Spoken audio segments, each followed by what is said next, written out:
So I was going to talk about the news. It's like the world's been taken over by a bunch of shite James Bond villains at the moment, isn't it? We've got a new Prime Minister, he's a bastard, got rid of the old Prime Minister, she was a bastard. Theresa May, interesting woman, she was a Conservative and a Christian Tory. It's a bit like calling yourself a vegetarian butcher, isn't it? Just because you go to church every week doesn't make you a Christian, does it? That's like me standing in a garage and going, I'm a car, right? But Jesus was a famous Conservative. He was blessed of the bankers, I remember that one. And it was that time he cured the cripple. He says, take up thy bed and walk. You've been declared fit for work, you scrounging bastard. We've got a new Prime Minister now, Boris Johnson. I was actually, when that race was on, I was on the radio and a guy, DJ said to me, he said, hypothetically speaking, you're in a hot air balloon with Jeremy Hunt and Boris Johnson. Who do you throw out? I went, probably myself.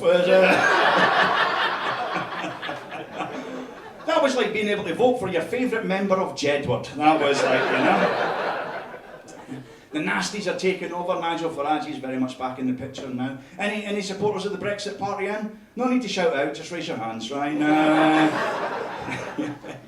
He's a bit creaky in his views. I mean, said that women that breastfeed should be made to sit in the corner. An unusual viewpoint for a man who is himself a massive tit and can often be found covered in milk, like, you know. So. The nasties are getting going. Some folk like to exploit that. Katie Hopkins, she's a bit of a nasty. She likes to get in with that. She likes to get the kind of national pride going. Remembrance Sunday, I'm all for Remembrance Sunday, but we should have to put up a thing saying, I called my daughter Poppy, so I remember, will you? And it's weird, because I've called my cat Katie Hopkins is a racist cunt. So I remember, will you? Right. Yeah. So, dear, we're doing the Brexit thing, so that's fine. Farage, he said he's not a racist, but he made a racist comment in the lead up to one of the European elections. He said he didn't want Romanians living next door to him. Now, if you look at it, that's a racist comment, right? But he got away with it, because he went on the news the next day and went, I'm sorry, I was tired.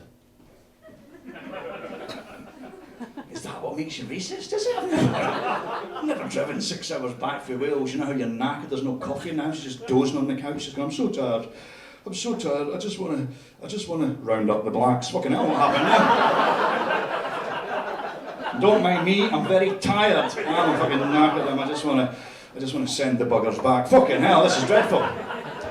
Every time I nod off, I'm becoming some kind of xenophobe, my God. Don't let me go to bed, I might turn the sheets into an outfit.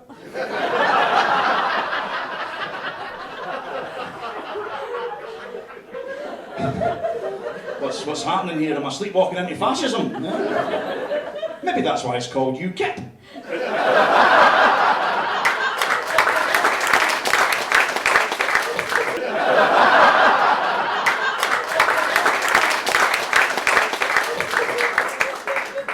The nasties are out there. Jeffrey Epstein, did you see that story in the paper? The guy that committed suicide? That was a fucking interesting suicide. Yeah? It's a lot easier to organise than a car crash in a tunnel, that one, isn't it? He was on suicide watch and they took him off suicide watch so they could watch him commit suicide. Like, you know? How did that go? It's like, excuse me, guard, can I borrow a chair and some rope? Really, Jeffrey? Weren't you on suicide watch the other day? Oh, it's not for that, it's for my new hobby, chair lassoing, like, you know. That takes me back to that big dossier, Paedophiles, that Theresa May managed to lose, even though that's been swept away again because there was some dodgy evidence came out about it. But still we lost a dossier on a suspected paedophile ring in the government, like, you know. And the first person to speak about that on the telly was Norman Tebbit, right? And this is what he said, he went, yes, there may have been a cover-up, but it's an unconscious thing. It's just what people did at the time. Now, Newcastle, I've done things unconsciously. I've sometimes woken up, there's a fucking bitty a kebab, pile of biscuit wrappers, dead prostitute, no idea how they got there. Right? But I've never woken up and went, what are these documents? Oh no, I've covered up a paedophile ring. Whose idea was it to have Sambuca? Now, I must tell you, right?